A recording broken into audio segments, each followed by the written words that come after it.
Goeienaand, welkom by Fokus. Ek is Lenet Francis. Bietjie later vanaand kyk ons na die treine wat man gaan van die Noord na die Oos-Kaap vervoer. En ons het ook die jongste nuus oor die Khoisan taalkwessie waaroor ons verlede Sondag berig het.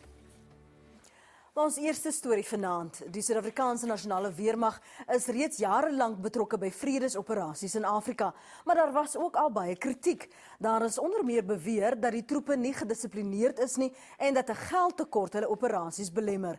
Die afgelope week het ongeveer 1000 lede van die Suid-Afrikaanse Nasionale Weermag aan 'n spesiale program in oerwoudoorlogvoering deelgeneem. Dis ter voorbereiding vir vredesendings in onder meer die Demokratiese Republiek van die Kongo. Fokusregisseur Keith Seister en kameraman Gabin Jonkweni het gaan kyk hoe die intensiewe opleiding in die bosse naby Port St. John's in die Oos-Kaap gedoen word.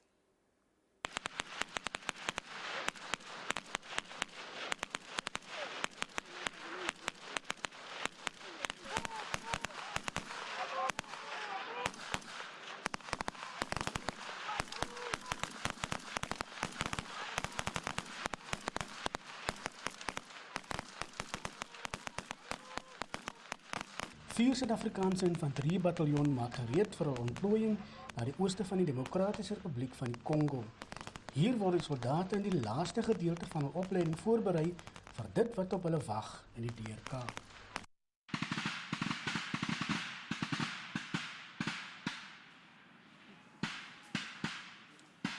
Skutters Judas Marcel en Manchadi Lito is gereed vir hul ontplooiing. Albei het ondervinding van vorige vredesoperasies, maar die DRK-ontplooiing is 'n uitdaging vir albei. I'm now 9 years in the army. First time I have deployed in the Sudan, 2008, and then 2009 I was in the DRC. Again 2011 and 12 I was again in the DRC, and it was a very pleasant experience. I am ready for this mission because we have been equipped with the information that we need since DRC is a jungle. Then we've been given the training on the jungle warfare, and then it is going to help us a lot when we are in the mission area. I have never worked in situations like this before in a bushy area, but like I said before, the training has prepared us and we believe in that standard and our attitude is right, basically, ready for the mission. Yes, I have been in a couple of missions before. In 2010, I was deployed in the Sudan for a period of 6 months, and in 2013, again, I was deployed in the Sudan for a period of 6 months. I have never been to the DRC. This will be my first time to the DRC, but I am looking forward to it. Come and sit here, looking that way. Go. Section will go further. Left. Now, we draw effective enemy fire. Pay attention what we are going to do. Firing positions! Da, da!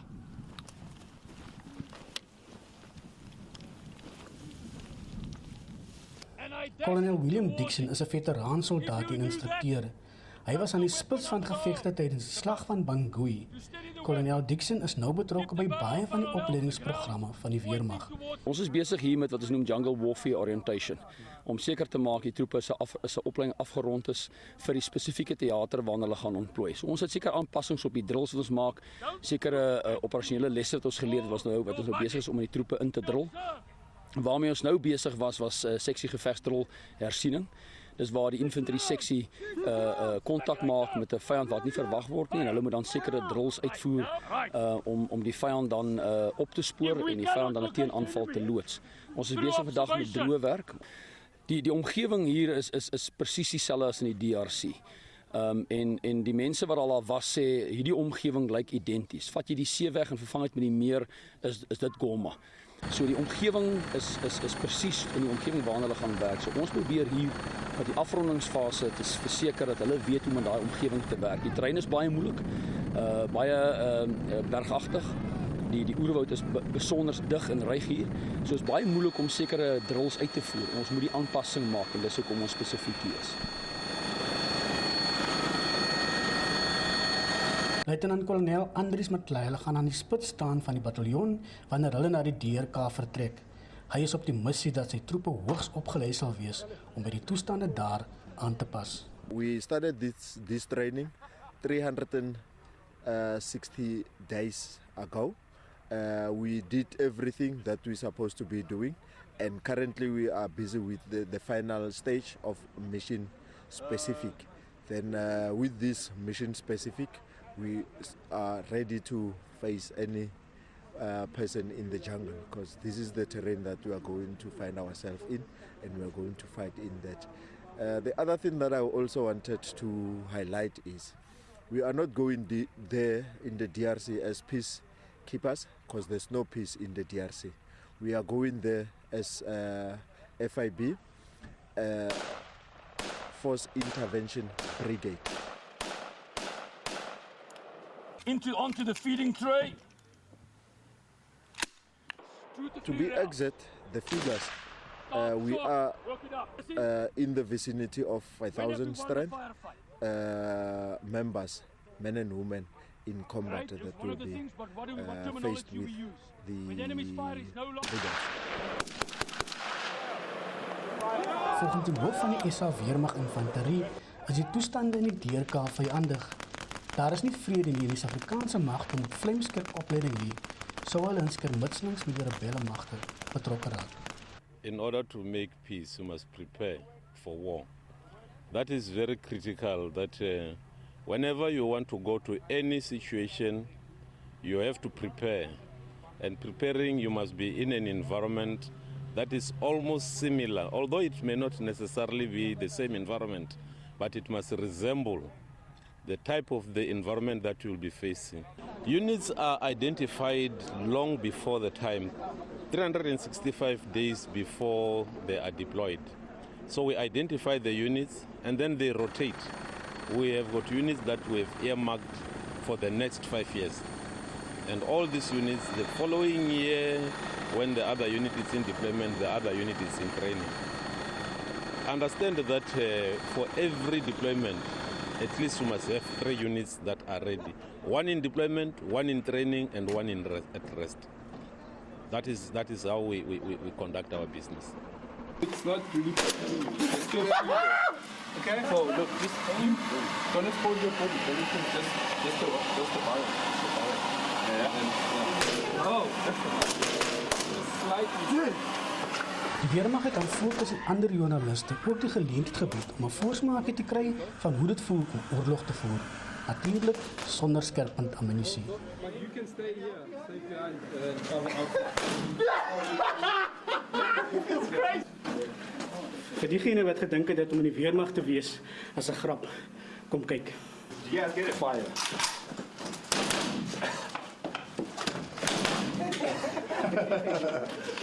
Waiting for you. Waiting for you. Go in, go. Okay, wait. What's up?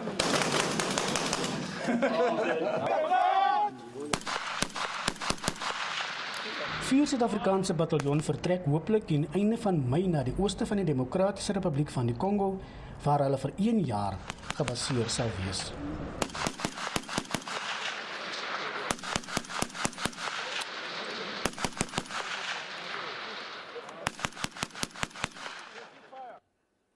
Dankie Keith en Gerard. Wat dit vat om in die weermag te wees en veral in tydens vredesoperasies. Dit was baie interessant. Net hierna volg ons die spoor van die treine wat man gaan van die Noord-Kaap na die kus vervoer. Bly gerus ingeskakel.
Welkom terug by Fokus. Duisende ton mangaanerts word daagliks vanaf die Port Elizabeth hawe uitgevoer. Die groot aanvraag na mangaanerts uit veral China het daartoe gelei dat groter volumes mangaan in die jongste tyd uitgevoer word. Duisende ton erts word daagliks per trein van die Noordkamp na Port Elizabeth aangery. Regisseur Keith Seister en kameraman Gerrit Botha het die spoor van die mangaantreine gevolg.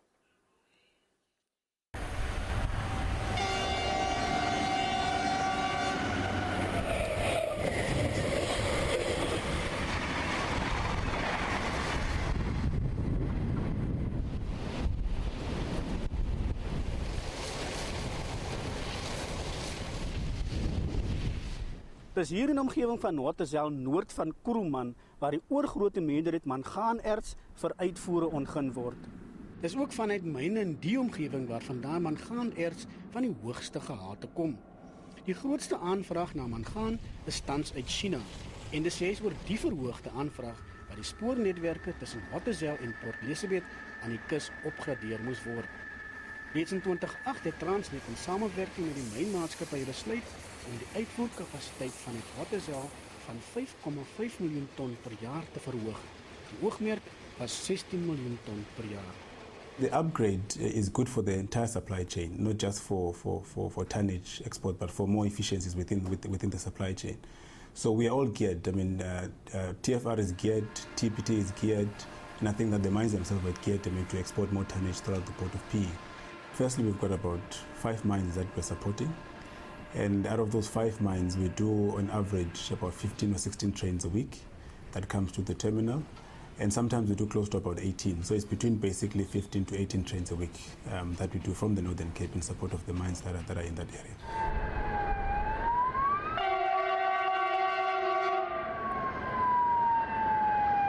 Die opgradering van die spoorlyn bring mee dat langer treine met groter tonnemaat mangaanerts op een slag aangery kan word. Op die oomblik is die treine ongeveer 960 meter lank en sleep 104 waens wat elk ongeveer 38 ton erts dra. Die verhoogde uitvoere bring ook mee dat meer ertskepe by die hawe in Port Elizabeth aandoen.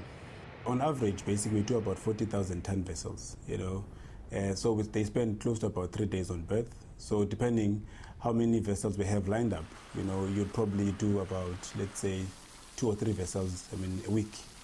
Depending how much ore they want to take at that point in time. Ja, tip.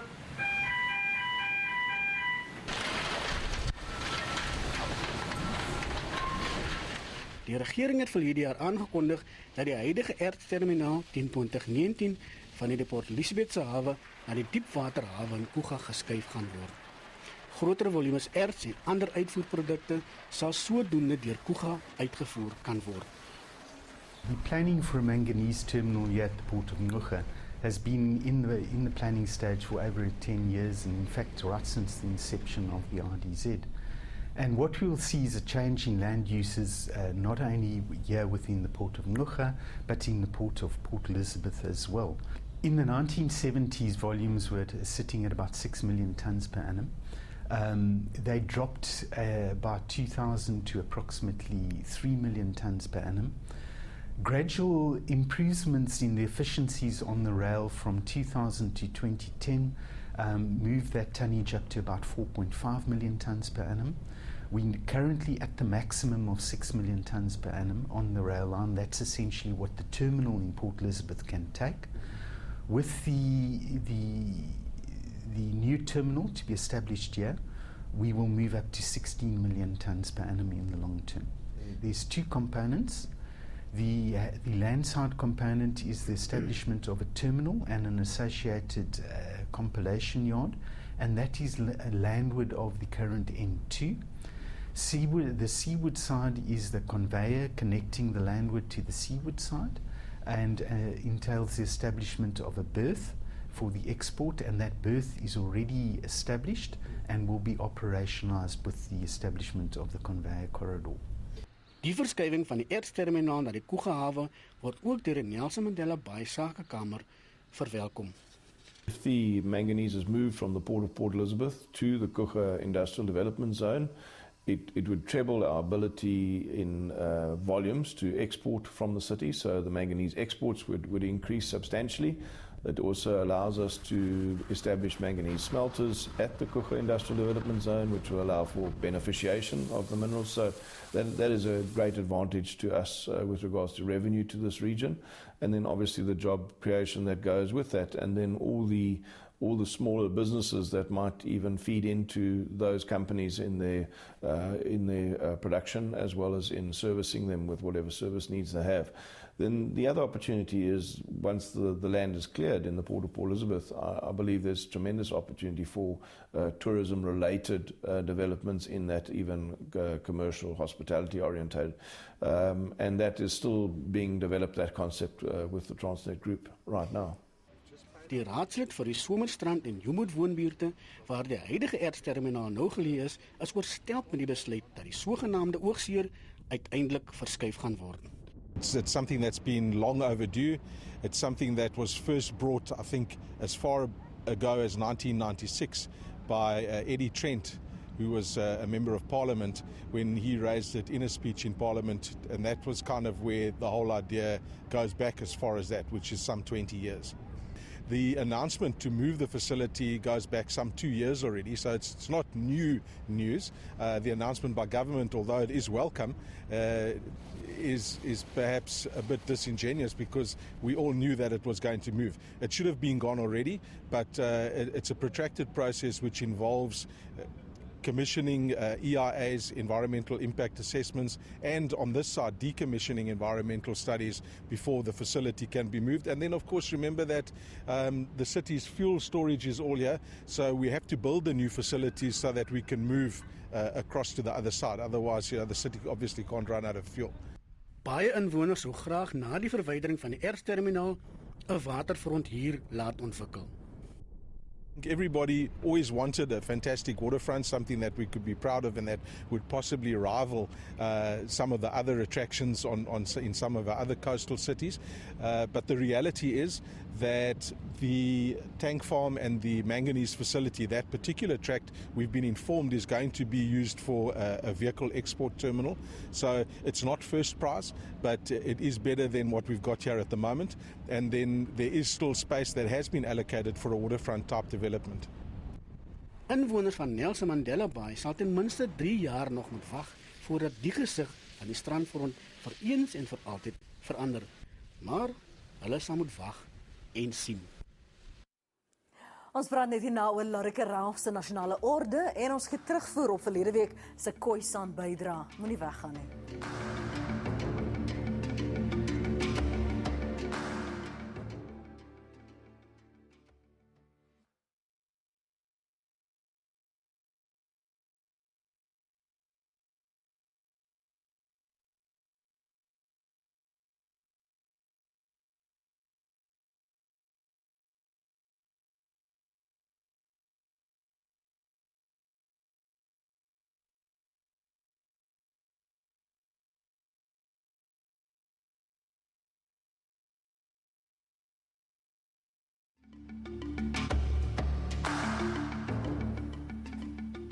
Fokus het verlede Sondag berig oor die Khoi en die San gemeenskappe se bekommernis oor die voortbestaan van hulle tale. Hulle is ook ontevrede omdat hulle tale nie die nodige erkenning kry nie. Sedertdien het die SABC aangekondig dat nuwe taalgebaseerde TV-kanale beplan word. Een van hierdie kanale gaan in Afrikaans en in die Khoisan tale uitsaai. Hier is die SABC se bedryfshoof, Hlaudi Motsoneng. We have also African channels where we will cluster people who are speaking Afrikaans, your Khoisan, your colored community. So all those people will be able now to produce content into their own language, which is very important for all South Africans. Opwindende nuus. President Jacob Zuma het die afgelope week talle Suid-Afrikaners met nasionale ordes vereer. Die Afrikaanse sangeres Larike Ralph het die orde van Ikamanga brons eerbewys ontvang. Sy is vereer vir haar bydrae op die gebied van musiek, en meer spesifiek omdat sy haar musiek gebruik om bewustheid te skep van politieke onregte. Ons wou nou vanaand met Larika gesels, maar sy is druk besig met repetisies. So nou vereer ons haar bydrae tot musiek weer vanaand een van haar liedjies te speel. En hierdie een is nou wel nie Afrikaans nie, maar dit handel juis oor die politiek. Hier is Hot Gates deur Larika Raug.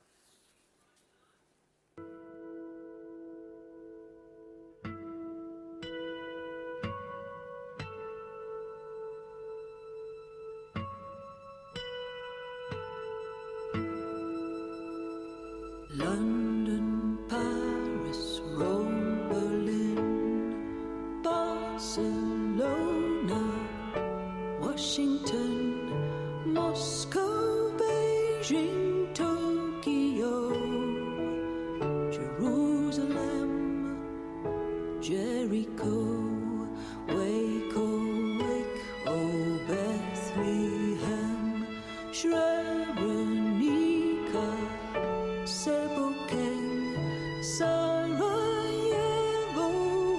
Saigon, Hiroshima, Rubicon. I can see a fiery, fiery glow, even as the sun is sinking low. I can see a horseman on the run. Oh, my daughter, oh, my son. Dunkirk, Dover, Normandy, Frankfurt, New York, Lockerbie, Amayuba, Bellevue, Chappaquiddick, Waterloo, Bucharest, St. Petersburg, Heilbronn, Hobhouse, Gettysburg, Belfast, Budapest, Baghdad, Berchtesgaden, Stalingrad. I can see a fiery, fiery glow, even as the sun is sinking low. I can see a horseman on the run. Oh, my daughter, oh, my son. Carthage, Dresden, Babylon, Sharpeville, Milan, Boypatong, Delverwood, Alamein, St. Helena, Mitchell's Plain, Balaclava, Austerlitz, Belsen, Buchenwald, Auschwitz, Nagasaki, Versailles, Armageddon, Thermopylae. I can see a fiery, fiery glow, even as the sun is sinking low. I can see a horseman on the run. Oh, my daughter, oh, my son. There's another song that will be sung. Larika Raug daar met Hot Gates en mense onthou sommer haar optrede saam met Vusi Mashlasela. Dis ongelukkig al vir vanaand, maar soos altyd nooi ons jou om terug te praat. Stuur gerus jou kommentaar, jou tweets en jou voorstelle. Skryf net die woord Fokus gevolg deur 'n kort boodskap en SMS dit na 34444. 'n SMS kos R2. Word gerus ook 'n lid van ons Fokusgroep op Facebook en volg ons ook op Twitter by Fokus ZA. Wel, groetnis van ons hier in Johannesburg tot volgende Sondag aan dan, weer om 6:30 en net hier op SABC 2.